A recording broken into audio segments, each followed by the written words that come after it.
Welcome to the Paranormal Stakeout radio TV show with Larry Lawson. As a former career law enforcement officer and law enforcement educator, Larry focuses on the use of tried and true law enforcement investigative techniques in conducting paranormal investigations. Despite his experience and training, Larry also keeps an open mind to discussions on topics that deal with evidence that are not quite as physical in nature. Paranormal Stakeout guests are professionals in the field of the paranormal and parapsychology, conducting the investigations and research needed to further the cause of paranormal study. Larry advocates an agenda of standardization of structure and training in the field of paranormal investigation and research for the purpose of one day being able to produce the evidence needed to convince a jury of the existence of the paranormal. Whether it is ghosts, UFOs, unsolved mysteries, hauntings or cryptids, no topic is beyond the investigative reach of Larry Lawson and the Paranormal Stakeout radio TV show team. Now, here is the host of the Paranormal Stakeout radio TV show, Larry Lawson.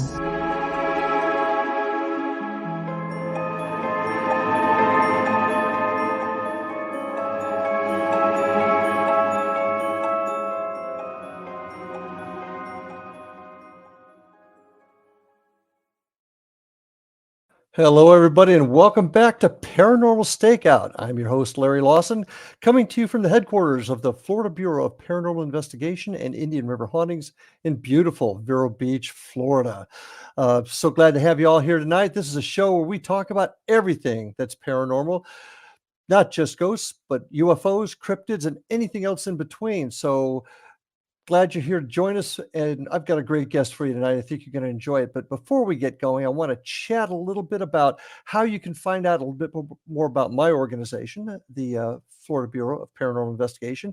You can check us out at paranormalfbi.com or Indian River Hauntings, which is our outreach, you might say, at indianriverhauntings.com. You can also catch us on Facebook on both those titles, Indian River Hauntings and FBPI. And you can catch us on YouTube if you want to see some of our investigations and the things that we're up to. You can go to our YouTube channel, Indian River Hauntings. Now, we've got something else that we're trying to do here, and I want to invite you, my audience, to send in questions that we're going to answer at the beginning of each show. To do that, you just get a hold of us at ghostguy@paranormalstakeout.com. Send us your questions, and you'll actually get a form, and you'll send your questions into us, and we'll answer them right here on the show. So let us know what your thoughts are, what your comments are, your experiences, and questions you might have about the paranormal. So with that, let's get on to our guest. I've got a really interesting gentleman with us tonight. He's a good friend, just like me, a retired cop from New Mexico. So it's a little bit different than what we have here in Florida. Ike Ensey, also known as the Paracop, is joining us. Ike kind of took the same career path I did. Started off in corrections, did some supervisory work in corrections, including running the special operations team for the facility that he was in. He then became a patrol deputy, patrol supervisor, and then, just like I did, oddly enough, became an investigator for the prosecutor's office, district attorney's office, spent some time there, and he ended his 27-year career as the chief of police in Moriarty, New Mexico, after coming up the ranks there a little bit. So he's from Bavaria. Oddly enough, he's from Germany, and he spent about some time living in a 200-year-old haunted house in Bavaria. So we'll talk about that tonight. Ike, welcome to the show. Hey, thanks for having me. It's a great show. Thank you. Now, you're out there in New Mexico right now, and you've just informed me that it is snowing. Yes. Yesterday was 65. Today it's snowing. So if I told you it was 75 here and sunny, you wouldn't be all that impressed, huh? Okay. Yeah, I don't want to hear it. So we're both cops. We've both seen things. We've both experienced things on the street. I've heard some of your stories. They're pretty fantastic. You're in a different area. Of course, I deal with pirates and things like that on the Treasure Coast here of Florida.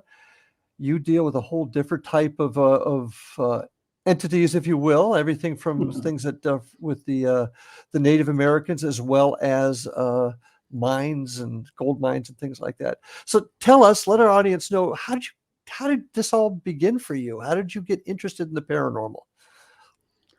For me, it started at a really young age. I think, like you said in the beginning, I I grew up in an old farmhouse in Germany, and there was always things going bump in the night, and there was four of us, me and three sisters, and there was always things happening we couldn't explain.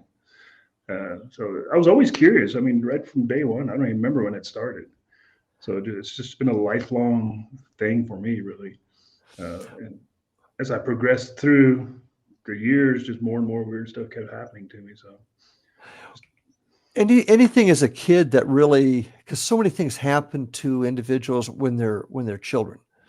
Anything that really strikes you as the defining moment?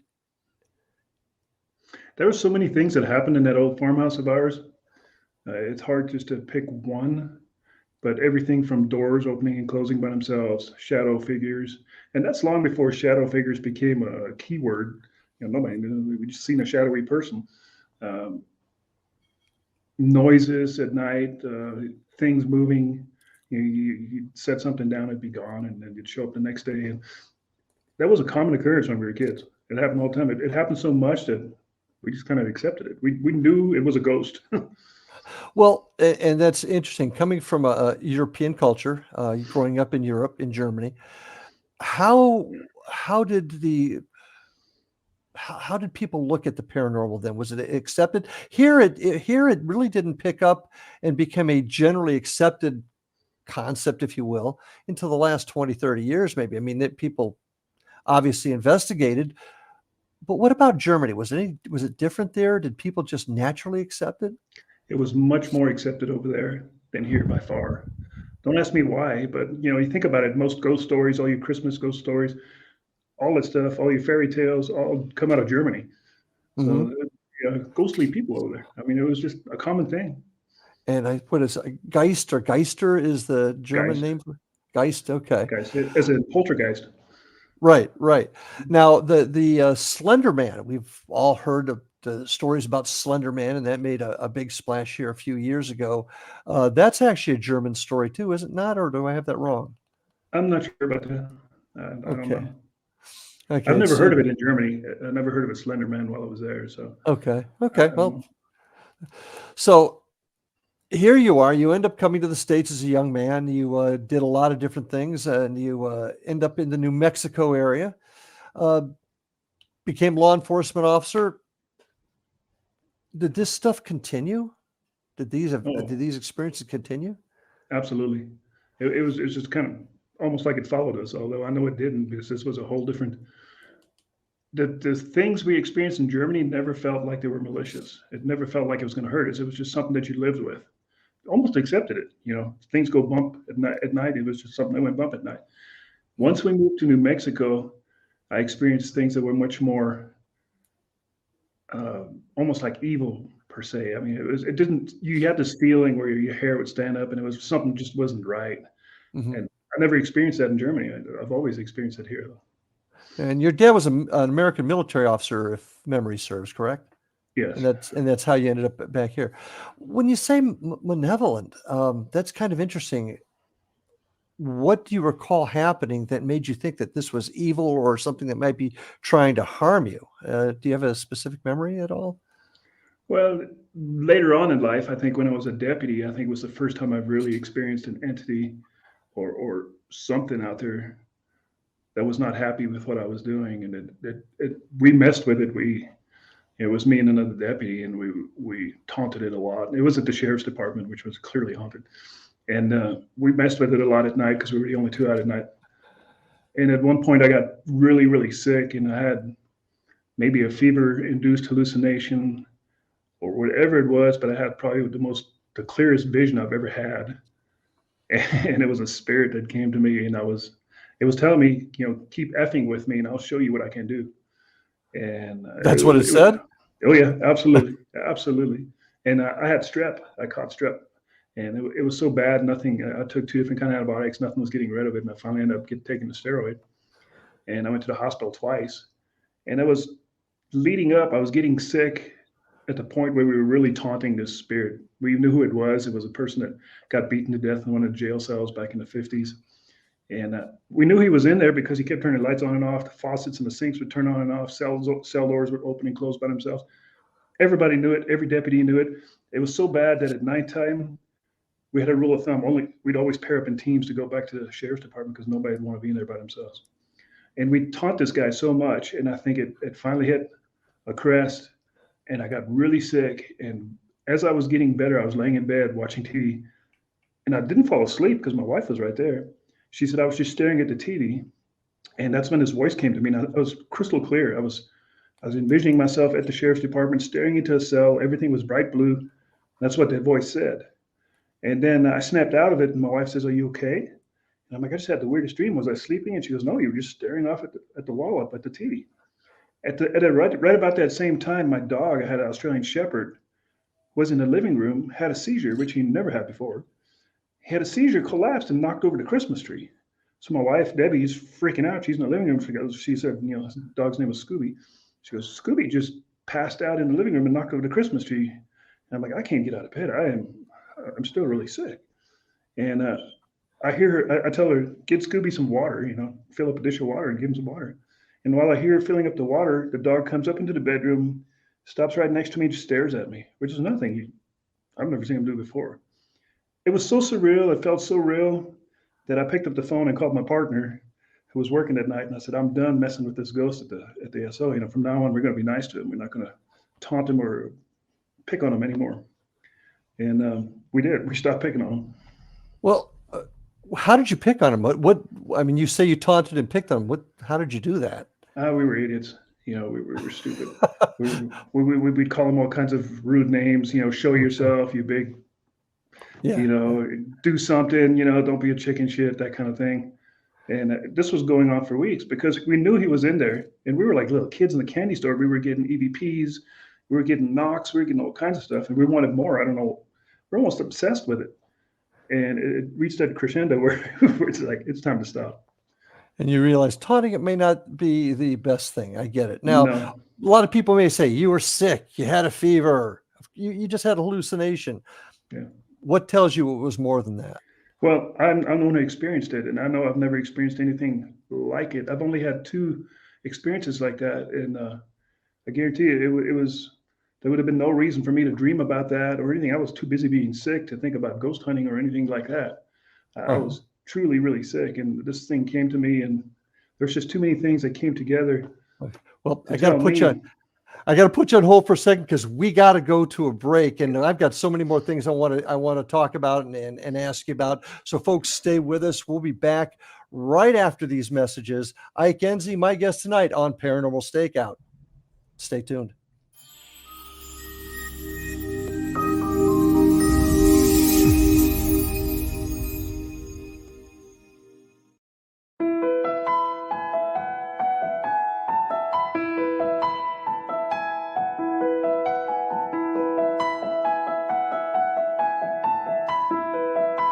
From the Canada-US border in the southern region of Niagara, traveling north in Ontario's Golden Horseshoe, then east and west of the Greater Toronto Area, there is growing awareness and excitement as more and more people are starting their day with Beautiful Mind coffee, the delicious healthy coffee that your brain will love. Made with ethically sourced 100% Arabica coffee, Beautiful Mind coffee is roasted and ground in small batches to ensure each bag contains a wonderful full-bodied artisan coffee. Scientifically formulated, Beautiful Mind coffee is the only coffee blend that contains 3 herbal ingredients found to aid in boosting your daily mental clarity and focus. Maca root powder, green tea extract, and American ginseng have been selected for their ability to support good brain health. Taking care of your brain's health now can help delay or prevent the onset of cognitive dysfunction, including dementia, Alzheimer's, and more general memory loss as you get older just by enjoying the delicious flavor of our roasted coffee and herbal ingredients found exclusively in Beautiful Mind coffee. Beautiful Mind coffee is now available at Amazon.ca and soon to be available in selected locations near you. In Hamilton, Ontario, Beautiful Mind coffee is now available at Livelong Wellness Clinic, located at 189 Hewson Street South. Beautiful Mind coffee can be ordered by telephone by calling 416-436-3675 or 905-536-2450. Why have a good cup of coffee when you can have a great cup of Beautiful Mind coffee that's good for your brain? For more information on Beautiful Mind coffee, visit us online at www.beautifulmindcoffee.ca.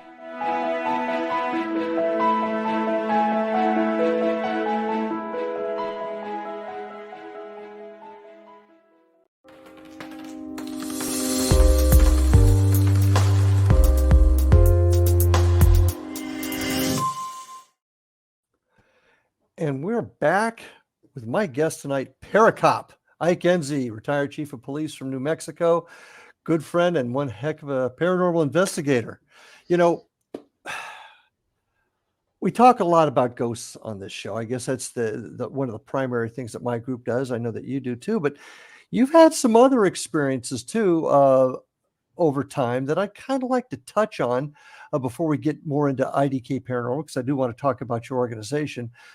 But you've also had some experiences, not just with the ghosts, but with other events, such as UFOs, cattle mutilations, that type of thing. Tell us about your experience with cattle mutilations. What happened with that? That's when I was a fairly young deputy, probably had 4 or 5 years, and I think it was happening all over the Southwest, really, all the way up into Montana and probably even up into Canada. But twice once I've got dispatched to a cattle mutilation call, and the second time a ranch hand, there was a female officer and her boyfriend was a ranch hand, and I was talking to the female officer in a neighboring town, and her boyfriend was there, and her boyfriend said, well, there's a mutilated cow on our ranch. And of course, show me, I got to see this. It's just like you see on all the shows. Both cows I've seen were both steers, range steers, meaning they're not tame. They're out there in thousands of acres of desert. Both of them were cored. Their anus was cored out. The testicles were cut off. The tongue was cut off way back in the mouth. One eye was missing. One ear was cut off. It makes no sense. And the second one I treated more like a crime scene, and we approached it from the outside, and we were looking for prints and tire tracks and predation and everything you could think of, and nothing touches these cows. They just lay there, and coyotes won't even touch them. And it makes no sense. And I actually did a report on the second one and filed it, and that's when the sheriff approached me and said I should probably not be doing that anymore.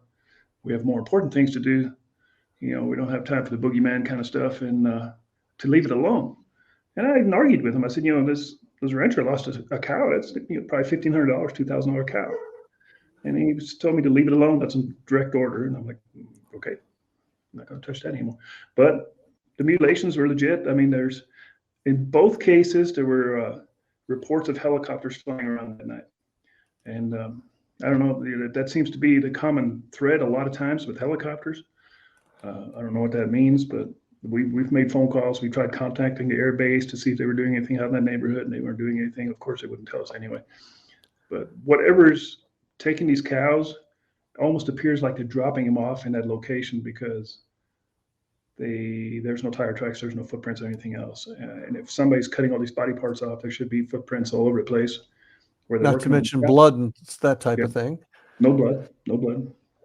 Now, you got helicopters flying over. Of course, the first thing that comes to my mind, I taught cults and deviant groups investigations to cops for years. Taught them how to investigate an occult-related crime scene, mostly with young people that are just trying to be cool Satanists or whatever. Any chance that was the case here? That it was just somebody that thought they were performing some sort of ritual and took care of the cows that way? Is that possible? We looked into that, and we kind of ruled that out because these cows out west here in the Southwest, they run around on huge tracts of desert, thousands of acres. They become wild. They're feral cows. Mm-hmm. And if you think you can walk up to a steer out in the desert, and there was really no sign on how they killed this cow. I mean, there was no bullet hole or anything like that, So we don't even know what killed this cow to begin with. But if you think you can walk up to a cow and just start dismembering it out in the desert, you're probably in for a rude awakening. Okay, and you mentioned the coyotes wouldn't even touch it. Are you saying that here you've got the corpse of this cow here with its genitalia cut out, its eyeball cut out, maybe an ear, but none of the rest of the cow has been touched by a predator? They will not touch it. And that ranch hand confirmed it. He told me he's had a couple of more in the last couple of years. And he says they end up burying it. They take a backhoe and just drag it. They dig a hole and drag it over to a big hole and just bury it. In normal cases, most ranchers, what they do is they have a dead animal pile somewhere on their ranch, and they just drag, whatever animals die out there, and let coyotes, whatever, crows and vultures eat it. But he says those cows, nothing touches them. And how many times did you actually have to deal with this that you can recall? Twice. And you just couldn't find any other explanation at all, because there's a lot of folks that feel that the cattle mutilations, like the crop circles, for example, all done by people trying to make a joke or make a prank or something like that. You didn't find any evidence of that at all. There was no evidence of this because it wasn't even being reported. Like the first one was reported to me by just a regular person that happened to see it because it was fairly close to the road. The second one was reported to me by a ranch hand that worked for this rancher. The rancher didn't even want to report it. I don't understand why, because there's a lot of money involved in these cows, and maybe it's because of insurance or something. I don't know. But in general, they just accept it. They're like, well, I lost another cow. That's how it goes. And if you start asking questions like, if you start going off rail a little bit and say, did you see helicopters? And then right away it's like, oh, are you talking about cow mutilations? We don't have that nonsense around here. It's really a bizarre situation when clearly that cow laying there is a mutilated cow. Yeah. And your boss did not want you touching this at all, right? No, he was a rancher himself, and he's like, he was you have more important things to do. There's more important things going on besides you out there in the middle of nowhere chasing around dead cows. Leave it alone.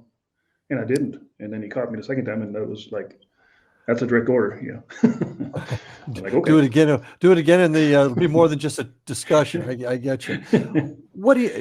You're a detective like I am. You've spent years conducting investigations. And what do you think? What do you think this was in your gut? It's actually, that's something that's still going on. And you hear reports of it every once in a while. And I really don't know. I don't know if the helicopters tie in, because I've seen helicopters out here do some strange stuff. I could have sworn I've seen a helicopter chase a UFO one time, and it wasn't just me, it was two other deputies. And I don't know how that all ties together. Why in the world the military would want to abduct a cow, mutilate it, and drop it back out in the field when they can just go to the nearest slaughterhouse and buy one and do whatever they want to do with it, is anybody's guess. Well, let's talk about those helicopters for a second. Were you ever able to identify them? Did they have any kind of markings on them? Well, as you know, it's pitch dark out here at night. Yeah. Oh, yeah. And there was one incident where I was going into one of the neighboring towns, and I seen a helicopter flying real low over our road. And I'm like, wow, this guy is low. And it was a town south of us, and he landed in a field. And I pulled into the town next to another deputy, and I said, hey, did you see that freaking helicopter? And he goes, you're always seeing stuff. And I'm like, no, really. Helicopter landed over there. And I said, follow me. And we drove over there, and there's a helicopter sitting on the ground, running at full bore. I mean, it's wound up. And we blocked out our units, and we're kind of sneaking up close to it, probably 50 yards away. And we stop and we get out of our units, and we're sitting there looking at this helicopter trying to make out what it is. And all you can see is a bright red flash on it. And it was a small helicopter, like a Little Bird type helicopter. Okay. The two-seaters. Right. And it was just revved up full throttle, just sitting on the ground running.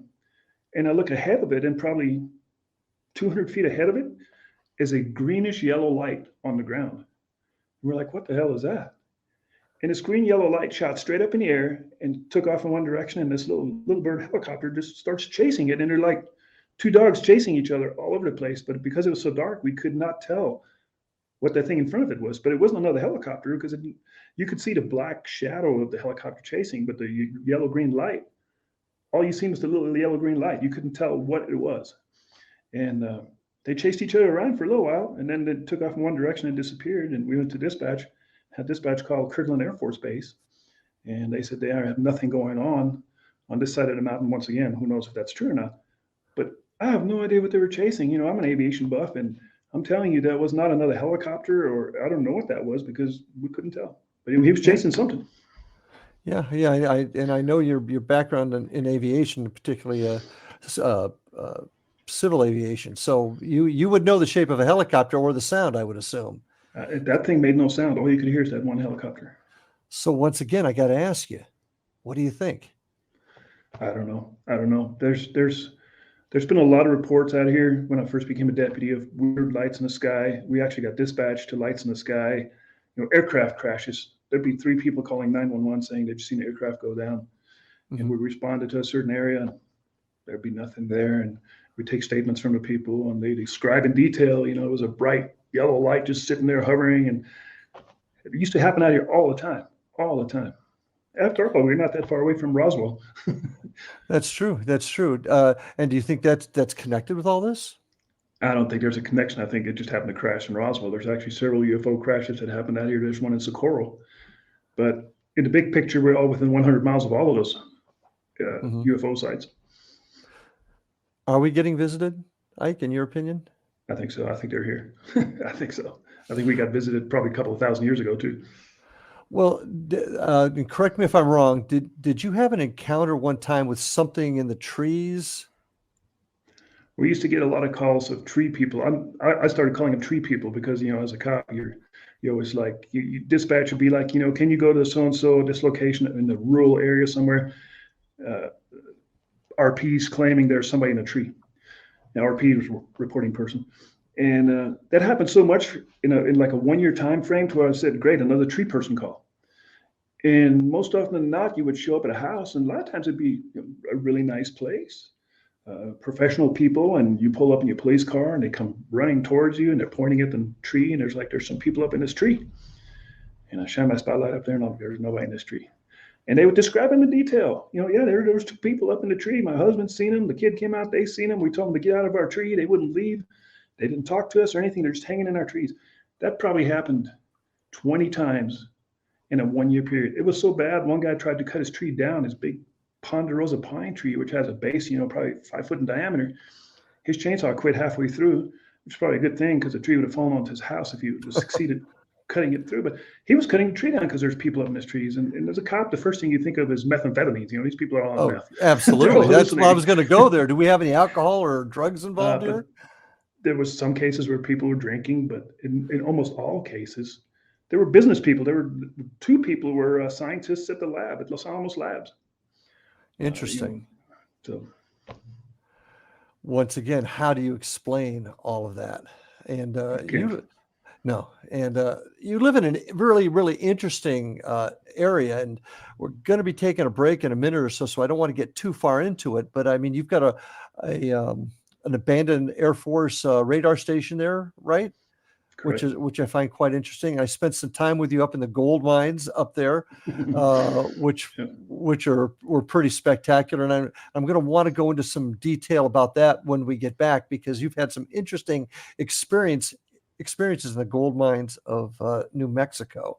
So, folks, we're going to take another break in just a second here, but I want to remind you, IDKPARANORMAL at gmail.com, is a great way to get a hold of Ike. He also has a YouTube channel, IDK Paranormal on YouTube. So check that out too. But stay with us. We got more to talk about. We'll be back right after these messages.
And we are back on Paranormal Stakeout. My guest tonight, Paracop Ike Ensey, retired chief of police from Moriarty, New Mexico. What an interesting place New Mexico is. I had the good fortune of spending a few days with you out there, exploring some of the interesting sites out there. And it's an interesting difference between Florida. Florida is a relatively new state when you look at places like New Mexico, where inhabitants were here too, but it's just a different type of terrain, a different feel out there. And you spent 7 years as a cop in New Mexico, right? Mhm. And how many of your colleagues, if you had to put a percentage on it, how many of your colleagues do you think experienced things they couldn't explain, whether it be the helicopters, the mutilations, ghosts? 100%, all of them. There's not a Really? cop I know that hasn't experienced something. Now, will they accept it? That's a different story, but they've all experienced it. How often do the guys and gals talk about it? You know, when I first became a cop, it was a taboo subject. I mean, you Absolutely, have to be yeah. really careful. You have to be That's really right. careful. In fact, the sheriff told me to knock it off one time. He told me he's going to send me off to get re-psyched if I don't quit it, which is a death Yeah. sentence back in those days. Back in those days, Yeah. it was. But during my career, you could see it opening up. I mean, more and more. I think it had a lot to do with the TV shows. That was around the time, a lot of the ghost hunting shows started popping up, and it became more of a acceptable thing. But, And I really noticed that too, when I became aware of Honolulu, Hawaii PD. It's several years ago now, but I don't know if you've seen them, but on YouTube, they've got a whole series of ghost experiences that their own officers have experienced, and they've refilmed them and put them into a format. yeah. I mean, when I came on the job, and I came on a few years before you did, man, you didn't even talk about things like that. No. And it just seems to have grown quite a bit. You have one story, and I'd like you to share. It was about two folks on the road. They were heading somewhere, and do you remember the story? They were going somewhere. They knew about you. They knew about. Oh, yes. Yeah. Yeah. That was a really bizarre situation. I think I was a captain or maybe chief already. I think I was captain. I was a captain. But one of our female officers got dispatched to the interstate. I-40 runs through our town here.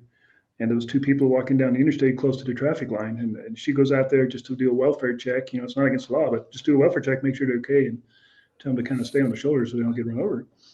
And when she comes back, I hear it clear from the call, and she comes back to the office, and she sees me right away. She goes, "You're not going to believe this." But it's an elderly, they were both black people, and she was probably at least 75, 80. And the other guy was her son, and he was a really tall guy, probably in his early 40s or late 40s, early 50s. But she comes to the office, and she goes, "These people knew everything about me. They knew where I lived. They knew how many kids I had, everything." I'm like, "Well, maybe are they from here?" And she goes, "No, they're from Louisiana. They're heading back to Louisiana." And one of them was pushing a shopping cart. His son was pushing a shopping cart. I'm like, "So they're homeless?" And she goes, "Yeah, but they didn't want any help because we had vouchers we'd give out, for bus ticket or food. We have water, blankets, stuff like that. They didn't want anything. They didn't want to be a bother." And so I sent my lieutenant out there. I said, "Go check this out." And my lieutenant goes out there, and he comes back a little while later, and he's just as perplexed. She goes, "They knew I was freshly divorced. They know I have a girlfriend. They told me everything's going to be okay. You're going to have a child." All those things came true, by the way. I'm like, "Oh, that's crap. I got to go out there and see him now." So I drive out there. I say, it's too good to be true. So I drive out there, and they're pretty far out of town already. And as soon as they see me coming, they stop walking, and they just look at me. And her son is kind of skittish of the police. He's like, just backing up a little bit. And I'm like, "Hey, I'm not here to hassle you. I'm just here to talk to you." And they both come towards me, and he goes, "I know what you want." And I'm like, "What do I want?" "You want to know how we know all these things?" And I'm like, "Yeah, actually, I do." I said, "Tell me something about me." And he laughs, and they had kind of like Caribbean accents to their, they were like a Creole language. But he laughs, and he goes, "I knew that's why you were here." And I'm like, "Well, that's easy. Tell me something I don't know." And he goes, "Well, I can tell you have a son and a daughter, and I can tell you your son's in the military." And I'm like, "How the heck do you know that?" And he just laughs. And he goes, "Don't worry, they're both going to be fine. You're going to be fine. You're going to have a great long life. Is there anything else?" And the old lady's just looking at me, grinning the whole time, like she knows something I don't know. And I'm like, "No, is there anything I can do for you guys?" And no, we're doing fine. And they just continued walking, but there's no reason at all. These people should should have known any of that stuff. Not at all. Just more of the strange things that happen in the Great Southwest. Yeah. Now, so many interesting spots there. And, you know, I mean, we've got palm trees and ocean here. You've got desert, rocks, mountains. Tell us some of the more interesting spots where you've actually obtained paranormal evidence in your neck of the woods. Well, this whole place is, it doesn't matter where in New Mexico, and it's not probably just New Mexico, it's probably the entire Southwest. The desert is unique just because of the wide open loneliness. I think you're more in tune when you're out in the desert because there's nothing. We have these high mountains. We have climates that are comparable to Canada on their high mountains. And then we have the area I took you, gold country. So it's a mix of everything. And all of it, you know, at one point was settled by natives and or Spaniards. You know, there's a lot of bad stuff that has happened out here. So there's not a specific area I can think of because I've caught ghostly encounters and EVPs and stuff everywhere. Every place. What is the Native American influence like out there, and how does their spirituality, do you think, connect with all of this? Do you have any thoughts on that? It's different because each tribe has a different belief system. There's nothing in common with any tribe. You know, some tribes like crows. Other tribes, if they see a crow, they run. So it's all different. But one thing they have in common: they all believe in the spirit world, and they all believe that if you talk about it, you will manifest it. You know, we don't have a whole lot of Navajos per se where I'm at because the reservation's 250 miles away. It's up by Farmington. The Navajo reservation is huge, and a lot of the natives trickle down this way. And back in those days, I've arrested a lot of them, and I've talked to them, I'd ask them stories. And skinwalkers, they all believe in skinwalkers. I mean, that's not even a joke to them. It's not something you would just, hey, do you believe? Absolutely, they believe in skinwalkers. Well, I've talked to Navajo Rangers, which are federal police officers that work on the reservation, and those guys are super trained. They're really high speed cops, and every ranger I've ever talked to has seen something bizarre and believes in skinwalkers or entities. So a lot of them say, I don't know if it's a skinwalker or what it is, but there's something that's not human that lives out in the desert. And my understanding is on the reservations, if they get a call involving some sort of spiritual entity, skinwalkers in particular, they're compelled, they must go and investigate it, from what my understanding is. So that I find that intriguing. In your spot, the gold country, you took me up into the where the gold mines are, and actually got an opportunity. And I believe on my YouTube channel, folks, I've got a little bit on there with Ike and I going into one of the gold mines, and they're old. I mean, they're old. Some of them have been reworked recently, but they're very, very old. Have you had any particular experiences in the gold mines? A lot. Just to explain a little bit, the gold mines, that area is called Golden, New Mexico. It's in the San Pedro Mountains, and it was the first gold strike west of the Mississippi for the Europeans. But prior to that, the Spaniards mined out there like mad. They basically enslaved the native Pueblo Indians and used them as slave labor to mine for silver, gold, and lead out there.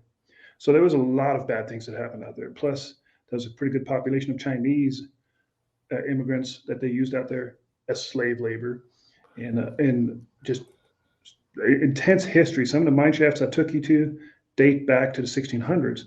They've been reworked, and if you look at them carefully enough, the beginning you can see, you know, pick marks and axe marks in the rock, and as they go further back, then you can see more modern pneumatic tools. But the old country and that whole area is really, I have a claim out there myself, and that whole area is very spiritual. I mean, when you're out there, you just sense it in the air. Everybody that I've ever met out there working on a claim feels the exact same way. A lot of them have seen stuff, and there's definitely something going on there. Well, you've got a lot of minerals, and I assume granite and maybe quartz out there. It's all quartz. Right? All quartz. Lots of granite and quartz. So a lot of energy may be held by these minerals. Do you think that might be part of it? Just somehow this energy is messing with your head, or do you really think it's the other side? I don't think it's messing with your head, you know, because quartz is a known conductor of electricity, piezoelectricity. And this whole area is mineral rich, hence it's a gold area. Yeah. There's not just quartz, but there's iron, there's copper, there's all kinds of mineral rich areas. So it's a huge battery, really, out there. And I don't think it's messing with your head. I think it's legit, because I've caught some EVPs out there that really make you scratch your mind. You're like, what the heck was that? And folks can hear some of those EVPs, I believe, on your YouTube channel, correct? Yes. Yeah. Yeah. So check out IDK Paranormal on YouTube. You'll get to hear some of these really interesting EVPs I have, and I'm pretty intrigued myself. Now, we got a couple minutes before our next break, but you had an old air base that's there. Right? It's not actually an air base; it's a radar station, Air Force radar station we got to spend some time into. Do you know the history behind that and what was going on there, and if you had any experiences there? I do know some of the history. It was built in 1951 during the Korea conflict, and I think it was closed in 1961. So it only lasted 10 years, and I think newer technology kind of made that obsolete. But it was a pretty good size. I can't remember how many people were there. 1,000 or so people lived there at one point, and now it's just ruins. You've seen it. It's just old walls standing around. But as far as experiences, I did. It's a very, very creepy place when the sun goes down. Even as a cop, we knew it, because as a cops, we go out there every once in a while, and it's a very spooky, creepy place. And I did catch some really good EVPs out there one day. Yeah, and I know when we were out there, we had some interesting experiences too. We didn't catch any EVPs, but we did. We had Chris with us via the internet, and he got some interesting. And he didn't know where we were at. We didn't tell him, but he got some things that pretty well confirmed it was a military base, and he had no idea. Excuse me. So I kind of found that interesting, and I'm looking forward to actually going back there and camping out there. We've been talking about that. So, any other particular spots in your town, like your property? This is, like I said, this entire state is just one big ghost generator. But yes, my property also. The house I'm talking to from right now, we've just had tons of experiences in here. Everything from opening, closing doors by themselves to sounds and voices. Just 3 days ago, I was in here by myself. I clearly heard a woman's voice. I don't know what she said, but it startled me. It made me jump, and I'm like, what the heck? Well, when I was there, I had something literally push my shoulder, if you'll remember. Yes. And no, I was not sleeping, folks. I wasn't dreaming. I was laying on my side, and something just pushed my shoulder. So pretty convinced. We're about ready to take our last break, though, my friend. Folks, stay with us. Want to talk a little bit more about IDK Paranormal, what it is, and what the future holds for Ike Ensey. So stay tuned. We'll be back right after this break.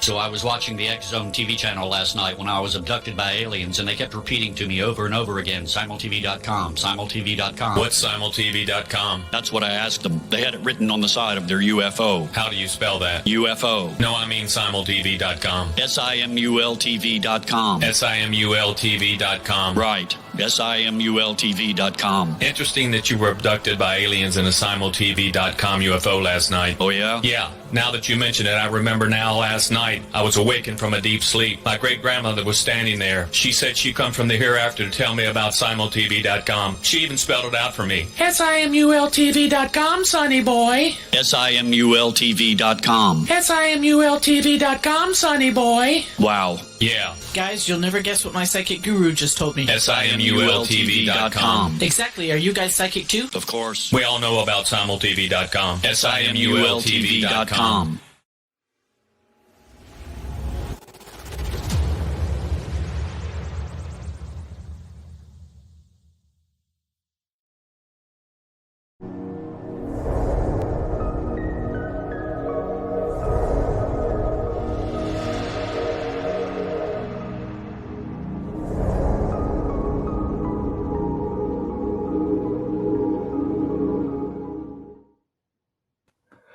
And we're back for a final segment. Man, this has gone quick, Ike. So many more things I wanted to go over. I just find your neck of the woods so fascinating. Maybe it's just because it's different from where I'm at, but I just found it.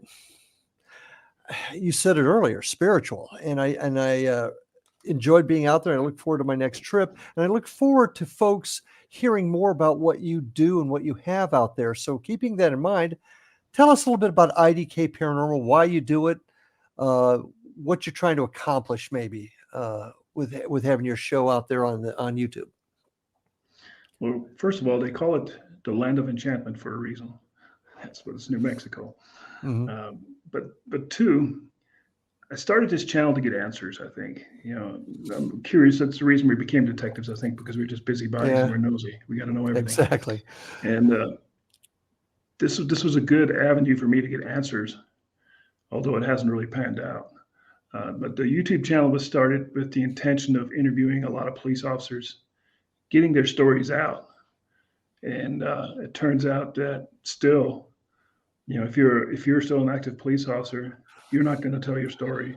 You're going to tell me your story, but you're not going to want to put it on video, and you're not going to want to give me your name. So that's still a brick wall, and it's almost like you have to plague the people's officers start avoiding you because they don't want you going over there and asking them, did you experience anything? So that hasn't really worked. But so we've kind of gotten more into the adventure aspect of it, like going to gold country. We call it gold country because that's really what it is, and trying to get answers out there, going to different places, and not be exactly the same like every TV show. It's always the same thing. If you hear something, or if you hear me make a noise or throw something, we want to approach it a little bit differently and maybe a little more scientifically. But that's easier said than done because, as you know, this stuff isn't scripted. It doesn't happen when you want it to happen. You can Unless you're on a TV show or like. Yeah, you could spend 6 hours in one place and nothing happens. You pack everything so up, and true. on your way out to the car, something taps you on the shoulder and whispers at you. I'm like, well, now you want to play. It's too late now. Well, and that's one way I describe it. It's like a stakeout, and you've been on those before. You'll sit for hours and hours and hours and nothing, and then you get 15, 20 seconds of excitement. And paranormal investigations are the same way. It takes patience and time to gather this evidence, this information. And nobody really knows. Everybody thinks they know, but nobody knows exactly what's going on, what's causing these things, and what is happening. Nobody knows. Most of my EVPs have always happened non-solicited. When I'm asking questions, sometimes I get a response, but a lot of times I catch an EVP and it's just chiming in. I'm talking to somebody else, and suddenly there's a third voice in the conversation, and I'm like, I didn't ask for that. But Yeah, and I remember the one EVP I heard that you got. It was a little boy with a bang bang. Yeah. That was out in Gold Country. I think you got that. In fact, But that one gave me a little clue because I heard a door slam. There's an old shack out there, and I heard a door slam. And although it was windy, it could have been the wind. But I've been out there for like 2 hours, and I was trying to get EVPs, not to get anything.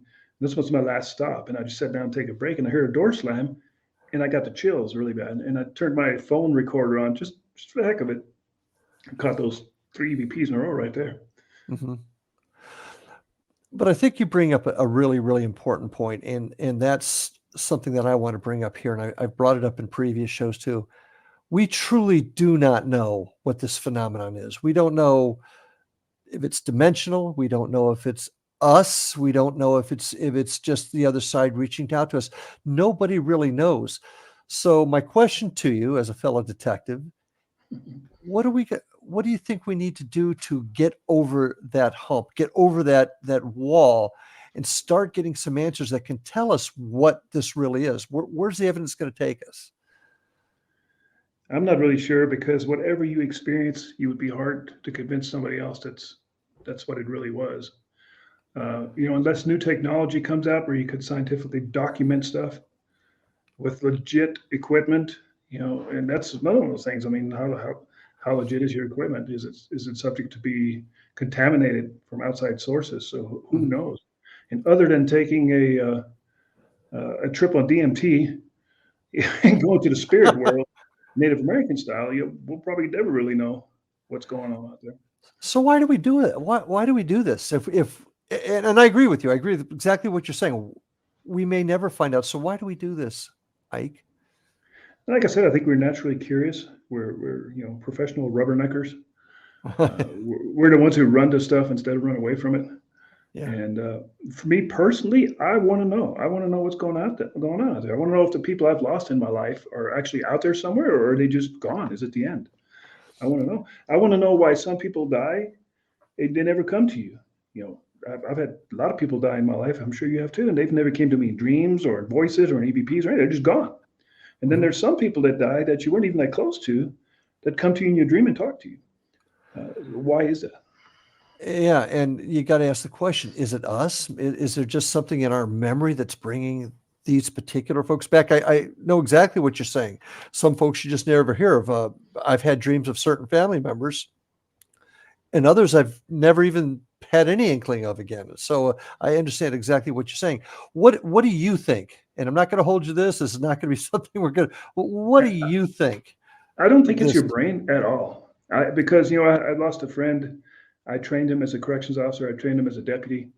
And while I was on vacation in California, he got hit by a car. And they called me and they said, that Dominic got hit by a car and it's not looking good for him. And they airlifted him out. And it was probably, I don't remember the exact time, but it was probably around 11 o'clock at night. I'm in my motorhome. My wife's asleep. I'm asleep and I have this dream. And it's Dominic. And of course you would dream about Dominic because he just got hit. That's on your mind. Logical, yeah. But he comes to me, and that's the second dream I was talking. Like I said in the beginning of the show, I've had two clear dreams. That's the second one. He comes to me, and we're in a different part of the state where he grew up, and I went to school, which is about 60 miles away from here. And he's talking to me. He's talking to me about cars because he really loved cars, old cars. And I look at him. I said, Dominic, you do know you're dead, right? And he goes, it's fine. It's okay. And I wake up, and I swear this is the truth. I wake up, and within like 30 seconds, my cell phone rings, and it's my friend Joe. And Joe says, Dominic just passed because he was at the hospital. So coincidence? I don't know. It gives me chills just talking about it right now. Wow. See, I a long time ago dropped the belief in coincidence. And this is just my opinion. I think there's a connection here somewhere. There's some thread that's connecting all of this, because stuff like that happens just way too often. And you hear, and I've talked to hundreds of people that have experienced things, and they tell stuff just like what you described. They think about somebody, they see them, they see their Aunt Betty, and the next day they get a call, Aunt Betty passed away. Yeah. And you could sit there and explain, well, it's coincidence, it's just people's minds. But it just happens way too often. So I think we've lost a lot of our capabilities, our mental capabilities. I think we're much more in tune thousands of years ago. Because how many times have you heard a song in your head and you turn on the radio and the song's on? Yeah. That happens all the time. Somehow we're connected to frequencies. Yeah, we're always, we're just not paying attention. I think we're too busy. We're being bombarded by everything right now. And I think we just kind of lost touch. Do you think that, this is kind of an off-the-wall question, but so many of the Native American tribes, as well as other cultures, all have really similar stories? They may have different names for the entities, but their stories are all the same as far as religion. Do you think that's one of the reasons? I guess what I'm getting at is why we had that connectivity early on, and as we got more sophisticated, perhaps we lost it, and maybe that's what I think it's. Instead of religion, I would call it more spiritual, because religion is a man-made concept. I think spiritualism has always been around, and the natives are, very spiritual. To them, everything has a spirit: trees, the ground, the earth, the sun, the moon, and I kind of lean that way more myself. And but like I said, I think we've lost connection. Somehow we got disconnected, because when I'm outside in the middle of nowhere, sitting, by yourself, it's amazing how you can hear things that you've never thought were out there. It's a different world, and nobody does it anymore. There's a handful of people. And folks, I'm telling you, go to his part of New Mexico near Moriarty. What other towns are near you? We Moriarty. get Estancia, Mountain Air, you know, and of course there's Albuquerque, the murder capital of the world. You don't want to go there. Well, yeah, but I mean, you can see Albuquerque from a distance, but where you're at, it's just so open, and there is a spiritual nature to it. In our last few minutes, Ike, where's the future? Where are we heading? Where are we heading with all this, or where should we head? I'm not really sure. I mean, I'm going to continue doing what I'm doing. The YouTube channel has kind of slowed down. We haven't been very active. You know how it is. I think you put a lot of work. It takes a lot of work, you know, maintaining a channel, and you don't get nothing for it, you know. And there's so many people that are negative about it, and so many people doing it too. It brings you down. I mean, why am I even doing this? Just so you can respond to something negative to me. But we're coming back. We're making a comeback. Well, we're looking forward to it. Once the snow goes away, we're going to start investigating again, and hopefully bring out some new content, some real content. So tell folks where to find you, how to get a hold of you, and tell them about your contests that you do, which I think are pretty cool. The contest on YouTube, there's always there's always a contest on YouTube. Usually we give away silver because I'm a big fan of silver.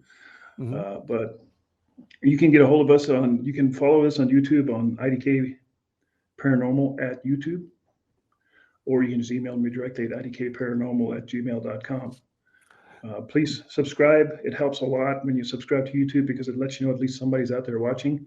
There's so many people that watch my videos. And I'm like, why don't you subscribe? And they're usually cops. Well, you know, I don't want anybody else to know that I'm watching this. I'm like, okay.